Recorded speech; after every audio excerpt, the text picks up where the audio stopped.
أما بعد فأعوذ بالله من الشيطان الرجيم بسم الله الرحمن الرحيم.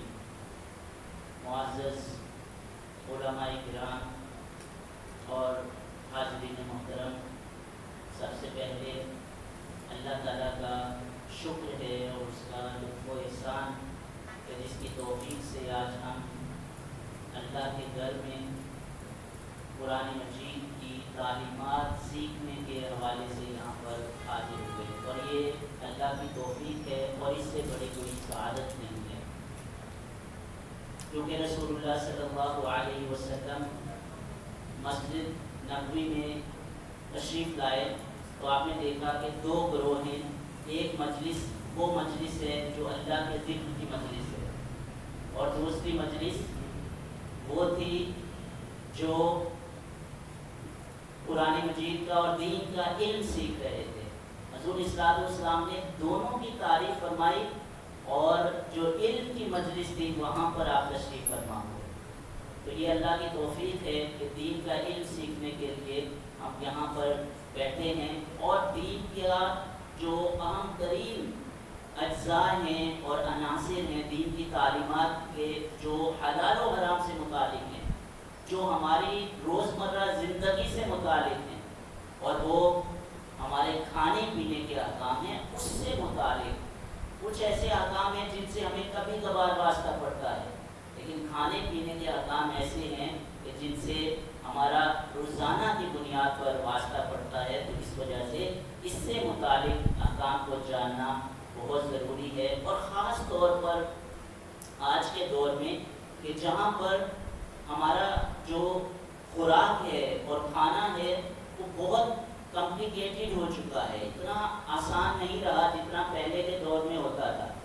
چیزیں بہت زیادہ تبدیل ہو گئی ہیں. آپ اندازہ کریں کہ پاکستان جیسے ملک میں 70% جو انگریڈینٹس ہیں ہماری خوراک کے، جو اجزاء استعمال ہوتے ہیں، وہ باہر کے نان مسلم کنٹری سے ایکسپورٹ ہو رہے ہیں پاکستان کے اندر، یعنی امپورٹ ہو کے یہاں پہ آ رہے ہیں، درآمد کر رہے ہیں.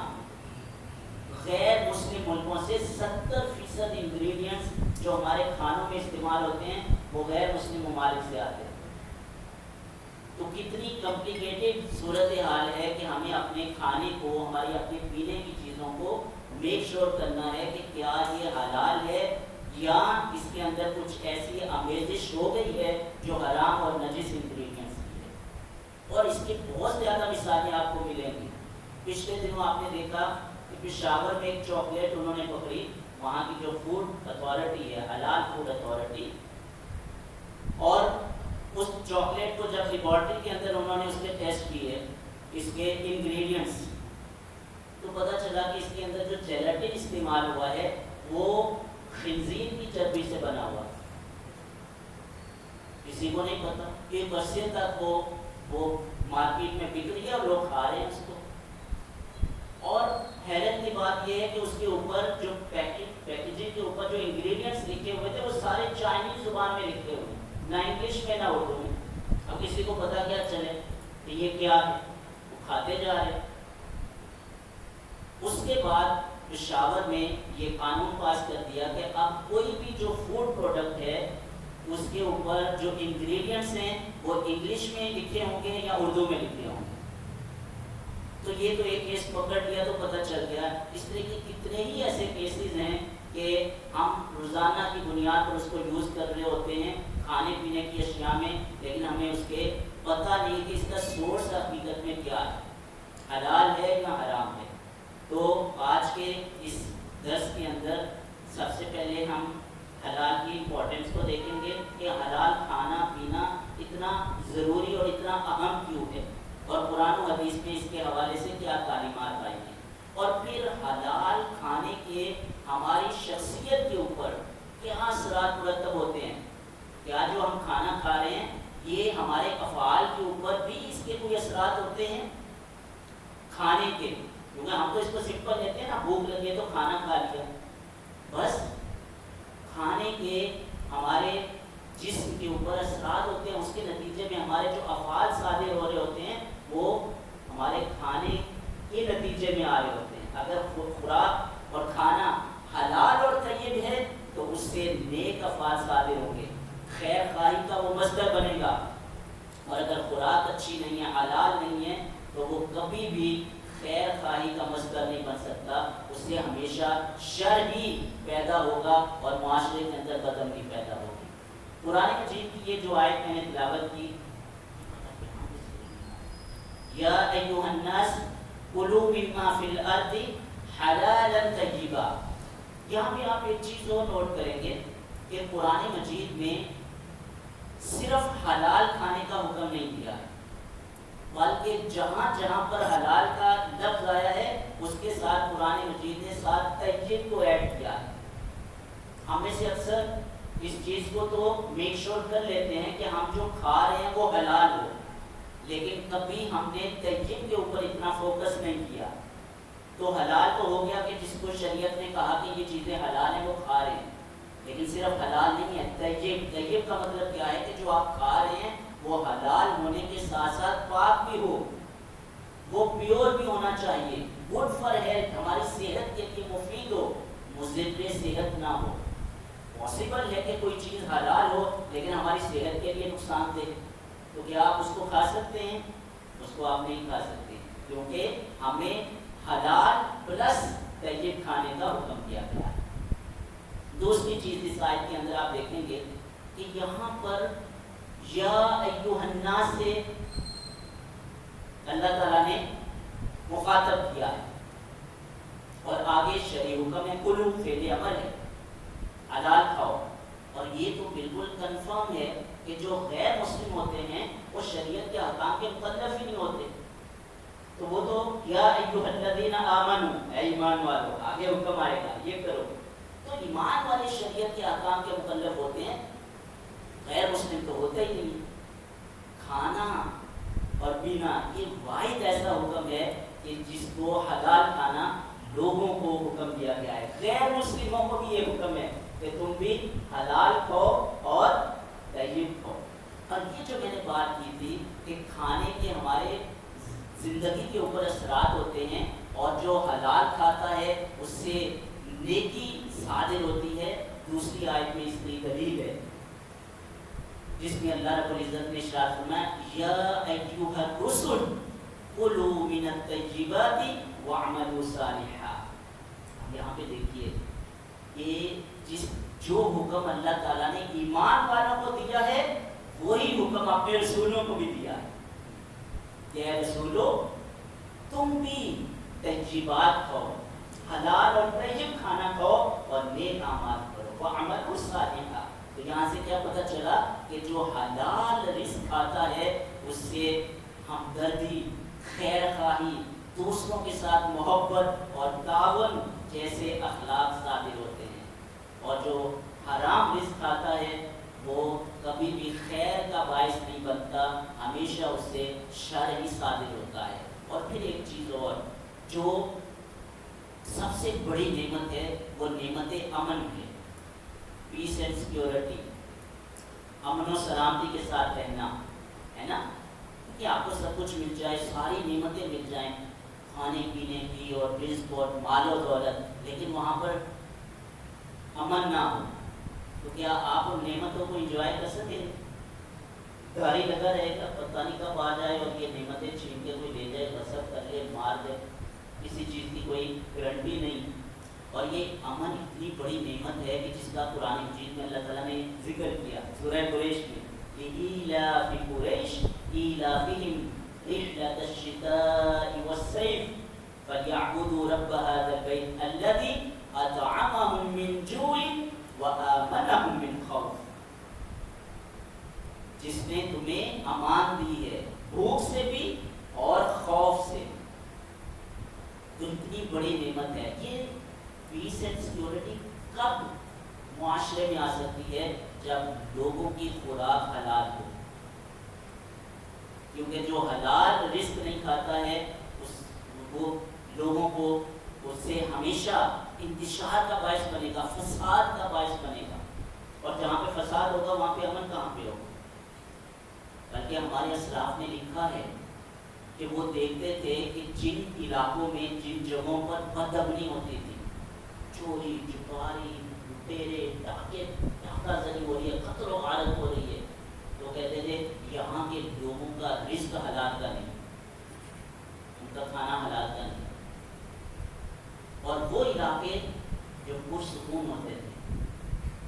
نیکی ہوتی تھی اس معاشروں کے اندر، ان علاقوں کے اندر خیر خواہی ہوتی تھی، دوسروں کے ساتھ محبت تعاون ہوتا تھا. نتیجہ نکالتے تھے کہ اس علاقے میں رہنے والے لوگوں کی خوراک اور رزق حلال کا. دیکھ رہے ہیں حلال رزق کتنا میٹر کرتا ہے، اس کے اوپر انسانی شخصیت کے اوپر، اس کے افعال کے اوپر اس کے اثرات ہوتے ہیں. اور یہ سائنس نے بھی ثابت کیا ہے، سائنٹیفکلی یہ پرووڈ ہے کہ جو آپ خوراک لے رہے ہوتے ہیں آپ کے تصرفات کے اوپر، آپ کے رویوں کے اوپر اس کے اثرات ہوتے ہیں. مثال کے طور پر سائنس نے ثابت کیا کہ آپ کسی ایسے جانور کا گوشت کھاتے ہو، جیسے مثال کے طور پر الو، اگر کوئی الو کا گوشت کھاتا ہے شدید ڈپریشن کا شکار ہو جائے، اسٹریس میں چلا جائے. کیوں؟ تو خوراک کا ہوتا ہے وہ ڈپریشن کا شکار ہوتا ہے. جب اس کے گوشت کو کوئی کنزیوم کرے گا وہ سارے اثرات اس کے جسم کے اندر داخل ہو جائیں، شامل ہو جائیں اور وہ خود ڈپریشن کا شکار ہو جائے. تو یہ تو سائنس نے ثابت کیا ہے کہ جو ہم خوراک لے رہے ہوتے ہیں ہماری شخصیت کے اوپر اور ہمارے رویوں کے اوپر اس کے اثرات مرتب ہوتے ہیں. لہذا اپنی خوراک کو حلال کرنا ہے. اب دیکھیں حلال دو طرح سے ہوگا، ایک تو اخلاقی اعتبار سے ہے حلال، یعنی آپ نے دیکھنا ہے کہ ہمارا جو رزق ہے، ہمارا جو سورس آف انکم ہے وہ حلال کا ہے یا حرام کا ہے. آپ کے جو پیسے آ رہے ہیں، جو کمائی ہے وہ حلال کی ہے یا حرام کی ہے. ایک چیز تو یہ ہوگی ہے نا. اب اور بزنس کر رہا ہے اور اس بزنس کے اندر کوئی فراڈ نہیں ہے، دھوکہ نہیں ہے نا، تجارت ہے، اس سے پیسے کما رہے حلال. تو پیسے تو اس کے حلال کے آگے اب دوسری چیز کیا ہے کہ ان پیسوں سے جو اپنی خوراک خرید کے لے کے آئے گا تو وہ خوراک حلال کی ہے یا نہیں، اس کے اندر انگریڈینٹس اس میں کہیں امیزش حرام کی یا نجاست کی تو نہیں ہو گئی. اس کو بھی میک شور کرنا ہے. اور خاص طور پر آج کے دور میں دونوں چیزوں پہ کام کرنا ہے. ایک تو آپ کا سورس آف انکم حلال کا ہے یا نہیں ہے اس کے اوپر، اور پھر حلال کے پیسے کما کر پھر اپنی خوراک کو یہ میک شور کرنا کہ وہ بھی حلال ہو اور اس میں کسی طرح کی کوئی امیزش حرام یا نجاست کی نہ ہو. یہ آج کے دور میں نے کیوں کہا کہ زیادہ یہ حساس ہو گیا ہے، کیونکہ ہماری ساری خوراک پاکستان میں پروڈیوس نہیں ہو رہی ہے، باہر سے امپورٹ کر رہے ہیں ہم، اور 70% میں بتا رہا ہوں باہر سے کر رہے ہیں اور غیر مسلم ملکوں سے کر رہے ہیں. اور پھر یہ بھی بات نہیں ہے کہ مسلمان ہیں تو بڑے ایماندار ہوں گے اور وہ ملاوٹ اور اس طرح کی چیزیں نہیں کریں گے، ہے نا. تو یہ ذمہ داری ہماری ہے کہ ہم چیک کریں کہ جو ہم کھا رہے ہیں، جو ہم پی رہے ہیں وہ حلال ہے یا نہیں ہے. حلال کا فلسفہ، حلال کیوں کھانا ہے، میں نے آپ کو بتا دیا کہ حلال کھانے کا مقصد کیا ہے، تاکہ ہم سے نیک افعال صادر ہوں اور ہم امن کا باعث بنے، فساد کا باعث نہ بنے. اور پھر احادیث میں کثرت کے ساتھ حلال کھانے کا حکم دیا گیا ہے. اللہ کے رسول نے فرمایا لا يدخل الجنہ جسد غذی بالحرام. وہ جسم کبھی بھی جنت میں داخل ہو ہی نہیں سکتا ہے کہ جس کی پرورش اور نشو و نما جس جسم کی حرام رزق سے ہوئی. جنت میں داخل نہیں ہو سکے گا جتنا مرضی وہ نیکیاں کرے، نماز عبادت میں، لیکن جو اس کے جسم کی نشو و نما ہو رہی ہے وہ حرام رزق سے ہو رہی. اور پھر وہ حدیث جس میں حضور صلی اللہ علیہ وسلم نے فرمایا کہ ایک شخص ہے جو مسافر ہے اور مسافر کی دعا قبول ہوتی ہے نا. حدیث ہے حضور نے فرمایا مسافر کی دعا قبول ہوتی ہے. فرمایا مسافر ہے، اس کے سر پہ بالوں پہ گرد غبار اٹے ہوئے، گرد غبار کپڑوں پہ گرد غبار ہے. اس حالت میں وہ اللہ سے دعا کر رہا ہے، التجائیں کر رہا ہے، اس سے مناجات کر رہا ہے، لیکن اس کی دعا قبول نہیں ہو رہی. کیوں؟ مأکلہ حرام، مشربہ حرام، ملبسہ حرام. مطعم اس کا کھانا بھی حرام تھا، مشرب اس کا پینا بھی حرام تھا. اور اس کے کپڑے جو ہے نا وہ بھی حرام کے، فَأَنَّا يُسْتَجَابَ لَهُ، دعا کیسے قبول ہوگی اس کی، جس کا سارا کچھ کھانا پینا پہننا اوڑھنا سب حرام رزق سے آ رہا ہے، دعا عبادت کہاں پہ قبول ہوگی؟ تو یہ بھی ہمیں ایک الارمنگ ہے یہ والی چیز بھی، کہ ہم اتنی عبادت کر رہے ہیں، سارا کچھ کر رہے ہیں، سارے دین کے احکام، قبولیت ہونی نہیں ہے، کیونکہ ہم اس چیز کو تو میک شور ہی نہیں کر رہے کہ ہماری جو خوراک ہے وہ حلال کی ہے۔ لا يدخل الجنہ جسد غذی بالحرام، اور پھر اقوال صحابہ میں اور اقوال اکابر میں، ہمارے اسلاف میں اس طریقے سے حلال کی امپورٹنس جو ہے وہ بتائی ہے، اور حرام سے بچنے کے حوالے سے حلال کا دائرہ کار یہ بہت اہم ہے، کیونکہ ہم یہ سمجھتے ہیں کہ حلال کا جو تعلق ہے وہ صرف کھانے پینے کی اشیاء سے متعلق ہے، کہ ہم نے کھانے پینے کی چیزوں کو چیک کر لیا، میک شور کر لیا کہ یہ حلال کیا، اور دیر سے بس حلال پر عمل ہو گیا۔ حلال ایک پورا لائف سٹائل ہے، پورا طرز زندگی ہے، اس کا تعلق صرف کھانے پینے کی اشیاء تک نہیں ہے، بلکہ اس کا تعلق ہمارے جو خارجی استعمال ہے کپڑوں سے، اس سے بھی متعلق ہے، ہماری جو میڈیسنز ہیں، ادویات، اس سے بھی اس کا تعلق ہے، ہم جو زیب و زینت کے لیے چیزیں استعمال کرتے ہیں، کاسمیٹک پروڈکٹس، اس کے ساتھ بھی اس کا تعلق ہے حلال کا۔ تو حلال پورا ایک لائف سٹائل ہے جس کے اوپر یہ حلال کے احکام بھی اپلائی ہوتے ہیں اور حرام کے احکام بھی اپلائی۔ ہمارے یہاں کانسیپٹ یہ حلال کا ایک جانور ہے، اگر اس کو حلال طریقے سے ذبح کر لیا تو یہ حلال ہے بس۔ آپ دیکھیں میڈیسن جو لے رہے ہیں اس کے اندر ایسے ایسے الکوہل استعمال ہو رہے ہیں، جیلاٹن استعمال ہو رہی ہے، جو کیپسول بنتے ہیں، کیپسول کی جو فارمیشن ہوتی ہے اوپر جو بنا ہوتا ہے اس میں جیلاٹن استعمال ہوتا ہے۔ جیلاٹن ایک لیس دار سبسٹینس ہوتا ہے جو جانوروں کی ہڈیوں سے بنتا ہے، اور اس کا مقصد ہوتا ہے کہ چیزوں کو گاڑھا کیا جائے، تھک کیا جائے، لیس دار اور گاڑھا کرنے کے لیے یہ جیلاٹن استعمال ہوتا ہے۔ میڈیسن میں بھی ہوتا ہے، فوڈ آئٹمس میں بھی ہوتا ہے، کھانے پینے کی اشیاء میں جیسے چاکلیٹ ہے، کینڈیز ہیں، ان میں کثرت کے ساتھ اس کا استعمال ہوتا ہے، اور اس کا سورس کیا ہوتا ہے؟ جانوروں کی ہڈیوں سے بنتا ہے، اور میکسیمم جیلاٹن جو ہے وہ خنزیر کی ہڈی سے بن رہا ہے۔ آپ نے کبھی ویڈیوز دیکھی ہوں چائنا میں اور باقی یورپ میں، وہ پورے پورے اسٹور اس طریقے سے وہ بھرے ہوئے ہیں، پورے پورے اسٹور اور بلڈنگ اس کی خنزیر کی ہڈیوں سے۔ اب یہ جو حلال سرٹیفکیشن ہوتی ہے وہ آڈٹ کرتے ہیں، چیک کرتے ہیں کہ یہ اس کے اندر جو چیز ہے اس کے اندر کوئی حرام انگریڈینٹ تو نہیں ہے۔ ایک دفعہ آڈٹ کرنے گئے ہم میڈیسن کی، کوئی سیرپ تھا، کف سیرپ، تو اس کے سیرپ کے جو انگریڈینٹس ہم نے چیک کر لیے لیبارٹری میں، وہ تو ٹھیک ہے، وہ سارے حلال تھے، لیکن ایک چیز ہمیں جو نظر آئی وہ کیا تھی کہ اس کا جو لیبل تھا، سیرپ کے بعد لیبل لگا ہوتا ہے اس کے اوپر، جس کے اوپر دوائی کا نام لکھا ہوا ہے اور انگریڈینٹس لکھے ہوئے ہیں، وہ لیبل جو چپکایا ہوا تھا نا جس گم کے ساتھ، اس گم کے اندر جو جیلاٹن استعمال ہوا تھا وہ خنزیر کی ہڈی سے بنا ہوا۔ تو آپ کہیں گے یہ تو باہر ہی لگا ہوا ہے نا، اندر تو نہیں جا رہا، وہ نجس تو کر دی ہے اس نے۔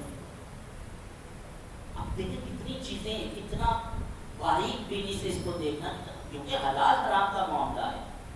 ایک اور انٹرسٹنگ چیز آپ کو بتائیں، جب آپ سرٹیفکیشن میں جاتے ہیں چیزوں کو تو بڑی چیزیں نہیں سامنے آتی ہیں۔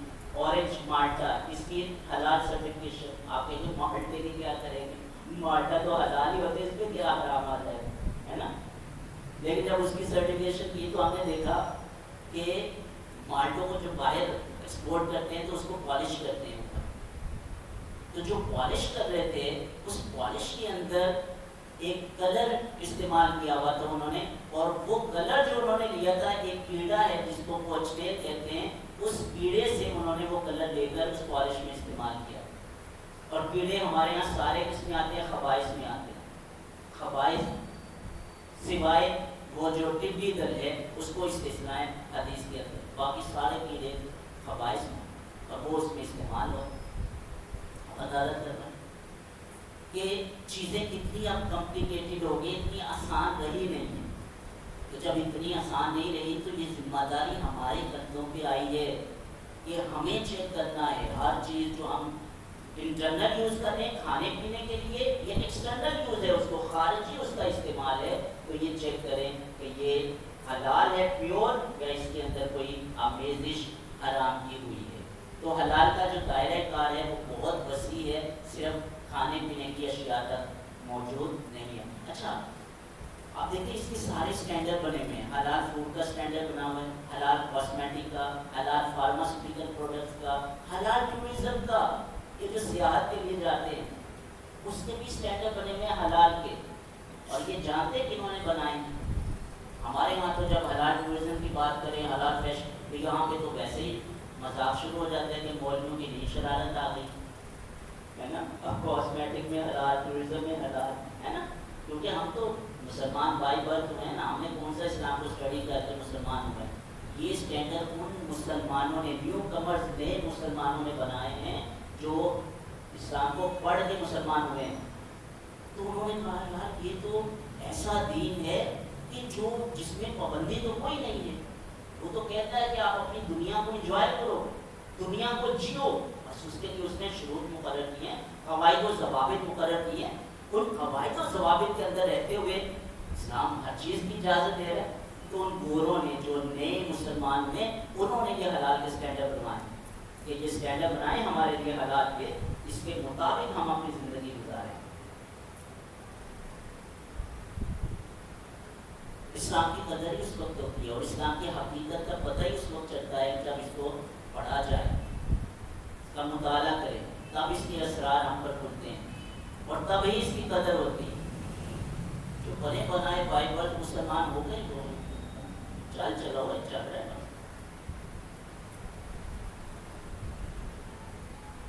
اچھا اصول کیا ہیں حلال و حرام کے, یہ بھی اہم چیز ہے. حلال حرام کے اصول کیا ہیں؟ دیکھیں ہماری جتنی بھی خوراک ہے نا, اس کے جو سورس ہیں وہ 4 قسم کے ہوتے ہیں. ہماری خوراک 4 سورسز سے, 4 ذرائع سے آ رہی ہوتی ہے. اس میں پہلا جو ذریعہ ہے وہ جانوروں سے آتی ہے ہماری خوراک, اینیمل بیسڈ ہوتی ہے. دوسری جو ہے وہ پلانٹ بیسڈ, نباتات سے آ رہی ہوتی ہے. تیسرا جو سورس ہے وہ معدنیات کا ہے, منرل بیسڈ ہوگی. ٹھیک ہے. اب جانوروں میں جو اصل ہے وہ حرمت ہے. ہمارے یہاں قاعدہ ہے الاصل فی اللحوم الحرمہ, جانوروں میں اصل حرمت ہے اور اس کو مباح کرنے کی 2 شروط ہیں. جانور کا جو گوشت ہے جو ہماری خوراک کا حصہ ہے 2 شروط کے ساتھ حلال ہو جاتا ہے. پہلی چیز کیا ہے کہ جانور حلال ہو, جو گائے بھینس بکری اونٹ ہے نا, جانور حلال. دوسری چیز کیا ہے کہ اس کو شریعہ کے مطابق اسلامی طریقے سے ذبح کیا گیا, وہ جانور حلال ہو گیا. اور باقی جو خوراک ہماری پودوں سے آتی ہے, درختوں سے آتی ہے, 70% خوراک ہماری یہی سے آ رہی ہے, جناس یا منرل سے آ رہی ہے, یا سنتھیٹک ہوتا ہے. سنتھیٹک جو مصنوعی اجزاء ہوتے ہیں, کیمیکل بیس ہوتی ہے. ان 3 ذرائع سے جو ہماری خوراک آتی ہے وہ ساری کی ساری اپنی اصل کے اعتبار سے بائی ڈیفالٹ حلال. اس میں اصل کیا ہے؟ الاصل فی الاشیاء الاباحہ. یہ ہمارا پرنسپل ہے کہ یہ ساری چیزیں اپنی اصل کے اعتبار سے کیا ہیں؟ مباح, جائز ہے. دیکھو یہ اتنا عظیم قاعدہ ہے کہ آپ کی زندگی کو آسان کر دیتا ہے. دیکھیں اگر چیزوں میں اصل حرمت ہوتی تو ہر چیز کو استعمال کرنے سے پہلے آپ اس کا شرعی حکم جانتے نا, تو آپ تو دن میں سینکڑوں چیزیں استعمال کر رہے ہوتے, تو پھر تو زندگی مفلوج ہو کے رہ جاتے. آپ نے یہ لیپ ٹاپ یوز کرنا ہے, بھائی چیزوں میں اصل حرمت ہے, مولانا سے چیک کر کے پوچھ کے پھر آپ چیک کر سکتے ہیں مولانا حلال ہے یا حرام ہے. موبائل یوز کرنا ہے, چیزوں میں اصل حرمت ہے, مولانا سے پوچھیں گے. تو زندگی چلے گی کیسے؟ ہم تو سینکڑوں چیزیں استعمال کر رہے ہیں, مفلوج ہو جاتے ہیں. لیکن اللہ تعالیٰ نے جو کہ دین تو یسر ہے نا, یرید اللہ بکم الیسر ولا یرید بکم العسر, ما جعل علیکم فی الدین من حرج. دین میں کوئی تنگی نہیں ہے, کوئی حرج نہیں, آسانی آسانی ہے. تو چیزوں میں اصل کیا ہے؟ عبادت ہے، چاہے وہ ساری کائنات کی چیزیں ساری مبارک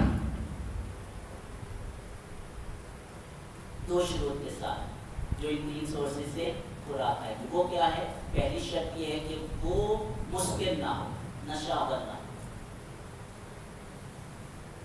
کیونکہ کل مسکر حرام، ہر نشہ آور چیز حرام ہے. اور دوسری جو شرط ہے اس کے حلال ہونے کی وہ یہ ہے کہ مضر صحت نہ ہو. وہ خوراک جو آپ کی نباتات سے آ رہی ہے، منرل سے آ رہی ہے اور سنتھیٹک ہے، کیمیکل بیس ہے، ان میں 2 شروط ہیں. ایک تو یہ ہے کہ وہ مسکر نہ ہو، اور دوسرا کیا ہے؟ دوسرا کیا ہے جی؟ نشاور تو مسکر ہو گیا نا، نشاور نہ ہو. دوسری شرط مضر صحت نہ ہو، صحت کے لیے نقصان دینا. کیونکہ یہ جو صحت ہے نا، اس کو اسلام نے بڑی امپورٹینس دی ہے صحت کو. ہمارے قرآن کا یا ایھا الذین آمنوا لا تلقوا بأیدیکم الی التہلکہ، اے ایمان والو اپنے آپ کو اپنے ہاتھوں سے ہلاکت میں نہ ڈالو. اور پھر حضور صلی اللہ علیہ وسلم نے فرمایا لا ضرر ولا ضرار، نہ آپ کو اپنی جان کو نقصان پہنچانے کی اجازت ہے، نہ کسی دوسرے کی جان کو نقصان پہنچانے کی اجازت. حرام. تو آپ کی صحت یہ اسلام کو بہت عزیز ہے. اللہ کے رسول نے فرمایا العقل السلیم فی الجسم السلیم. ایک جو اسٹرانگ مائنڈ ہے، صحت مند توانا جو ذہن ہے، وہ صحت مند اور توانا جسم میں ہو سکتا. اگر جسم بیماری زدہ ہے، طاقت کمزور، اور آپ کہیں کہ اس کا دماغ بڑا اسٹرانگ ہوگا، نہیں ہو سکتا. العقل السلیم فی الجسم السلیم، صحت مند توانا. پھر حضور صلی اللہ علیہ وسلم نے فرمایا المؤمن القوی خیر واحب الی اللہ من المؤمن الضعیف وفی کل خیر. ایک جو اسٹرانگ مومن ہے، صحت مند توانا، وہ کمزور مومن سے بہتر ہے. اور دونوں میں بھلائی ہے، دل دونوں کا رکھتا ہے. ایسا نہیں کمزور ہو جاتے تو کام کا نہیں. حضور نے فرمایا دونوں میں بھلائی ہے، خیر ہے. لیکن جو بہتر ہے وہ مؤمن القوی، جو صحت مند توانا ہے، وہ بہتر ہے کمزور سے. تو اپنی صحت کا خیال رکھنا. صحت کا خیال کیسے رکھیں گے؟ اگر اپنی خوراک کو اچھا رکھتے ہیں. اور خوراک کو کیسے اچھا رکھنا ہے؟ اگر آپ اس کو حلال اور طیب بناتے ہیں، اپنی خوراک کو حلال پلس طیب، تو آپ کی صحت اچھی ہے تو آپ ایک معاشرے کے مفید رکن بنیں گے. اپنے لیے، اپنے خاندان کے لیے، اپنے علاقے کے لیے، اپنے ملک کے لیے کچھ مفید کام کرتے جائیں.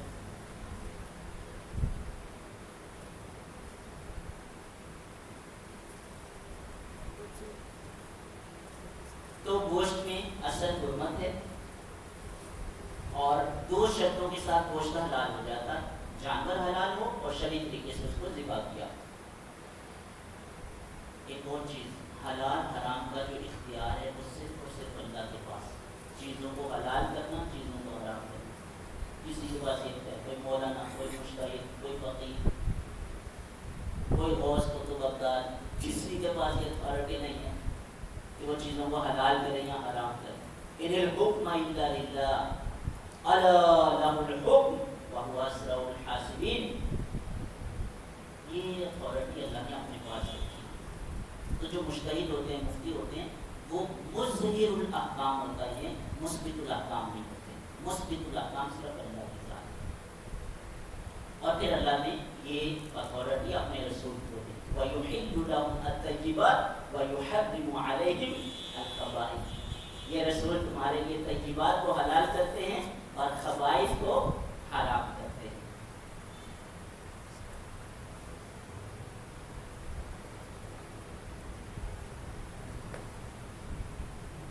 اگر باپ بیٹے کو کہے کہ یہ چیز کھانا تجھ پر حرام کرتا ہوں، تو یہ کیسا ہے؟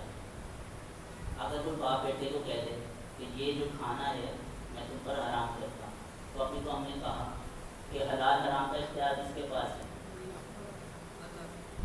تو باپ کے پاس یہ اختیار نہیں ہے کہ اللہ کی حلال کردہ چیز کو حرام کر دے. تو بیٹے کے لیے باپ کی اطاعت واجب ہے نا. تو باپ کو کہہ رہے کہ تم نہیں کھا سکتے، تمہارے لیے حرام.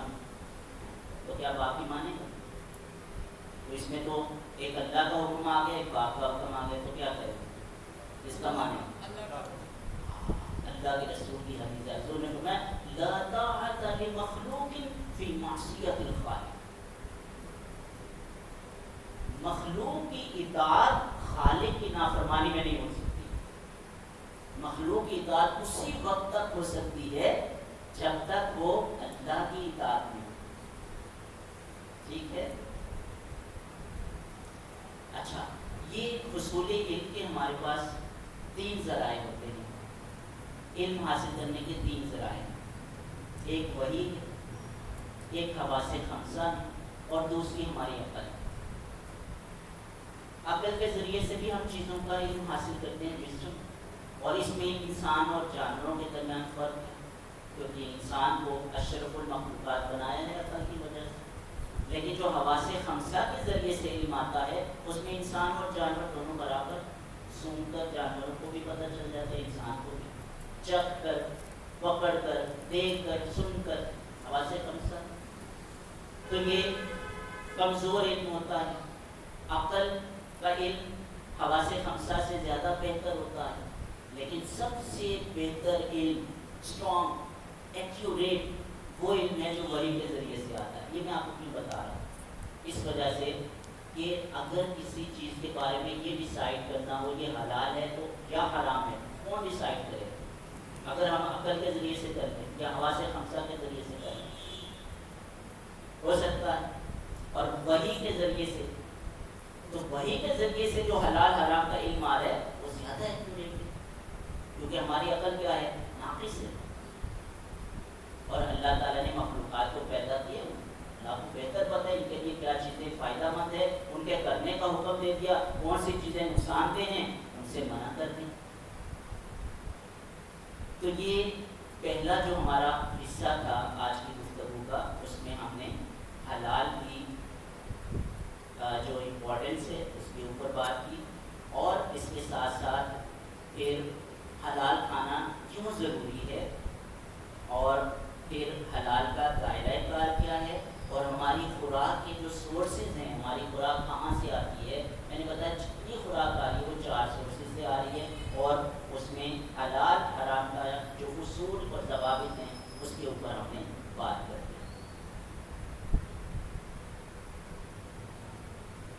ایک چیز اور بات کر لیتے ہیں طہارت کے اوپر، چیزوں کا طاہر ہونا اور نجس ہونا.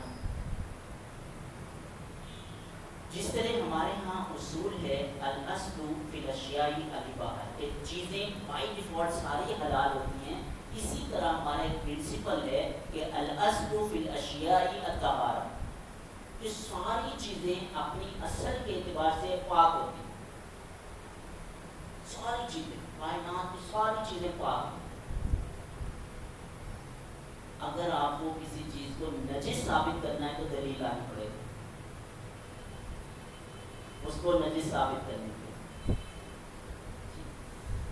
لیکن طہارت کے لیے کوئی دلیل نہیں، کیونکہ یہ قاعدہ ہے تمام چیزیں کیا ہوتی ہیں؟ طاہر ہوتی ہیں. لیکن ہر نجس چیز حرام ہوتی ہے. کل نجس حرام ولیس کل حرام نجس، ہر نجس چیز حرام ہوتی ہے لیکن ہر حرام چیز نجس نہیں ہے. ہر نجس حرام ہے لیکن ہر حرام نجس نہیں. یورین حرام ہے، نجس ہے تو حرام بھی ہے. پیشاب، بلڈ نجس ہے تو حرام بھی. تو کل نجس حرام، ہر نجس چیز کیا ہوتی ہے؟ حرام. لیکن ہر حرام چیز نجس، جیسے مٹی طاہر ہے نا، طاہر، لیکن کیا حلال ہے؟ کھا لیں گے. گدھا طاہر ہے، طاہر ہے، گدھا نجس نہیں ہے، لیکن کیا حلال ہے؟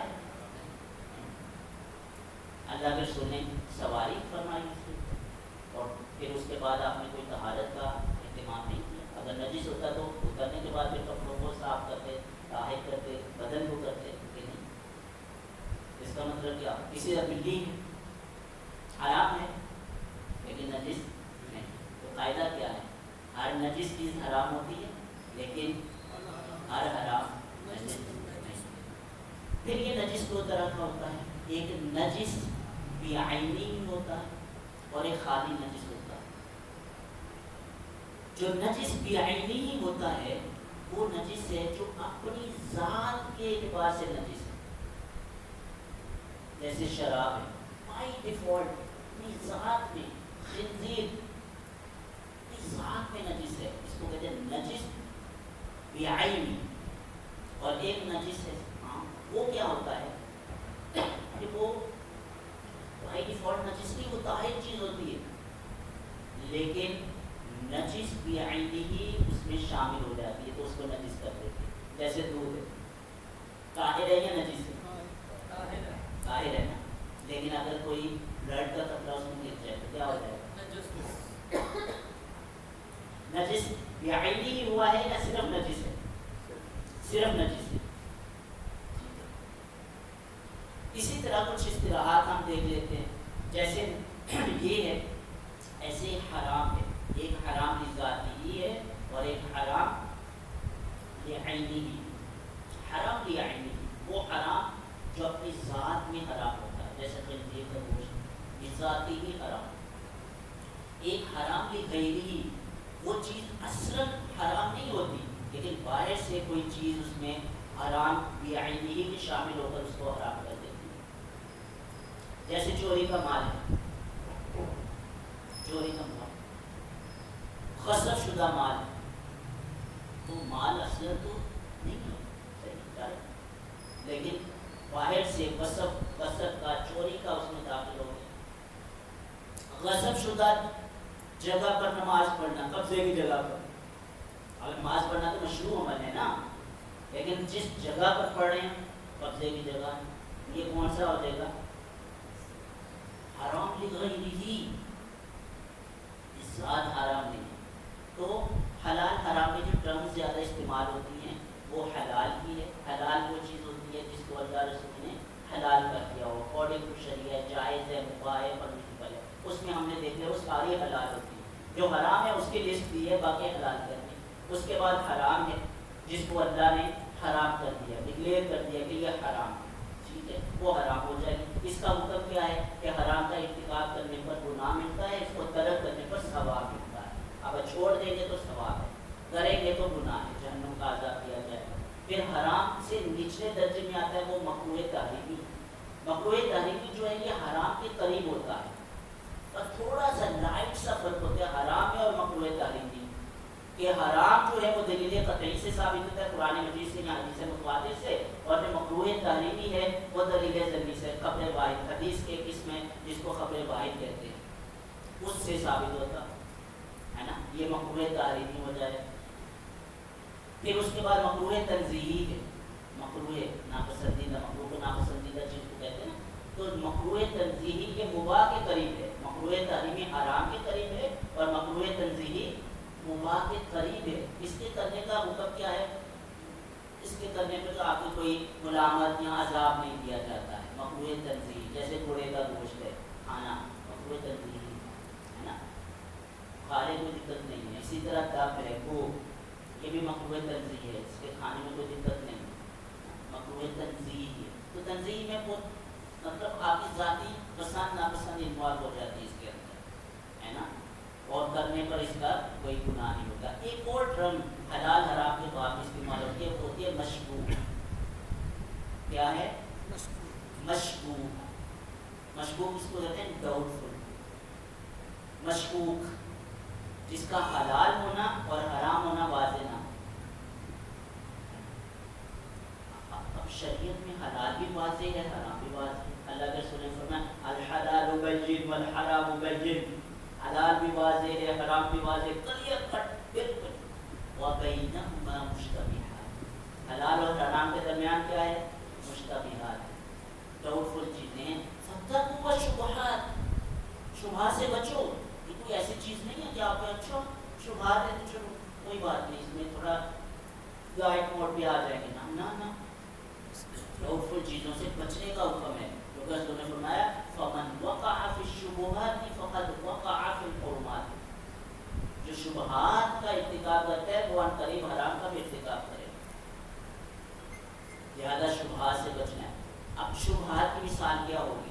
ڈاؤٹ فل چیزوں کی، مثال کے طور پر یہ چاکلیٹ ہے آپ کے پاس، چاکلیٹ آ گئی، ٹھیک ہے، اب آپ کو اس کے انگریڈینٹس کا نہیں پتا کہ اس میں کون کون سے انگریڈینٹس ہیں، اس کے اجزاء جو اس میں استعمال ہوئے، اس پہ لکھا ہوا ہے کہ اس کے اندر جیلاٹن استعمال ہوا ہے، لیکن اب آپ کو پتہ نہیں کہ اس کا جیلاٹن یہ گائے کی ہڈی سے لیا گیا ہے یا خنزیر کی ہڈی سے لیا گیا، کنفرم نہیں، یہ ڈاؤٹ فل میں چلی جائے گی، مشہور ہے، نہیں کھا سکتے۔ کب تک؟ جب تک کنفرم نہ ہو جائے۔ حلال ہے کنفرم ہو گیا، کیسے کنفرم ہوگا؟ حلال سرٹیفکیشن سے ہوگا، ادارے پاکستان کے اندر بنے ہوئے جو حلال سرٹیفائی کرتے ہیں چیزوں کو، جو اس پروڈکٹ کے اوپر پیکٹ کے اوپر لوگو لگتا ہے۔ آپ کو یاد ہو یہ جو لیز ہے کسی زمانے میں بڑا شور شرابہ ہوا تھا جس کے اندر حرام انگریڈینٹس ہیں، تو پھر پاکستان میں ایک سنہا حلال سرٹیفکیشن باڈی ہے، تو اس نے اس کے آڈٹ کیا تھا، سرٹیفکیشن کی تھی، اس کے جتنے بھی انگریڈینٹس ہیں اس کی جا کے لیب ٹیسٹنگ ہوئی اور اس کے بعد انہوں نے اس کو حلال سرٹیفکیشن دی تھی، اس کے اندر جتنے بھی انگریڈینٹس یوز ہوئے ہیں وہ سارے کے سارے کیا ہیں؟ حلال۔ تو جو مشبوہات ڈاؤٹ فل چیزیں ہیں ان سے بچنے کا حکم دیا گیا ہے، کب تک؟ جب تک آپ کو وہ کنفرم نہ ہو جائے۔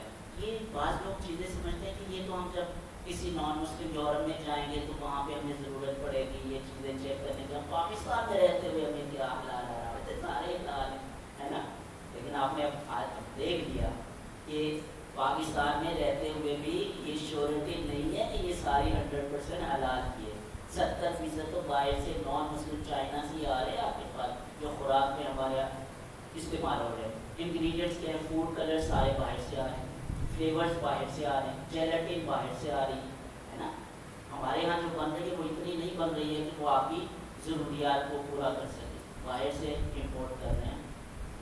تو اس وجہ سے پاکستان کے اندر رہتے ہوئے بھی ہمیں اپنی خوراک کو چیک کرنا ہے کہ یہ حلال ہے یا حرام ہے، یہ اویئرنیس ہے، یہیں سے سلسلہ شروع ہوگا۔ پہلے چیزوں کا نہیں پتہ تھا، یونیورسٹی لیول پہ تو شروع کر دیا ہم نے، بڑی بڑی یونیورسٹیز میں اویئرنیس سیشن ہم نے کیے، UMT میں، لاہور یونیورسٹی میں، ہر جگہ پر، لیکن اب یہ اویئرنیس سیشن جو ہے وہ گلی محلوں میں اور مساجد تک ہم اس کو لے کے جا رہے ہیں تاکہ لوگوں کے یہاں اس حوالے سے بھی اویئرنیس آئے اور وہ محتاط ہو جائیں تاکہ اپنی خوراک کو وہ حلال اور طیب کریں۔ اللہ رب العزت ہمیں دونوں اعتبارات سے اپنی جو ہماری سورس آف انکم ہے اس کو بھی حلال کرنے کی توفیق دے اور جو ہماری خوراک ہے اس کو بھی حلال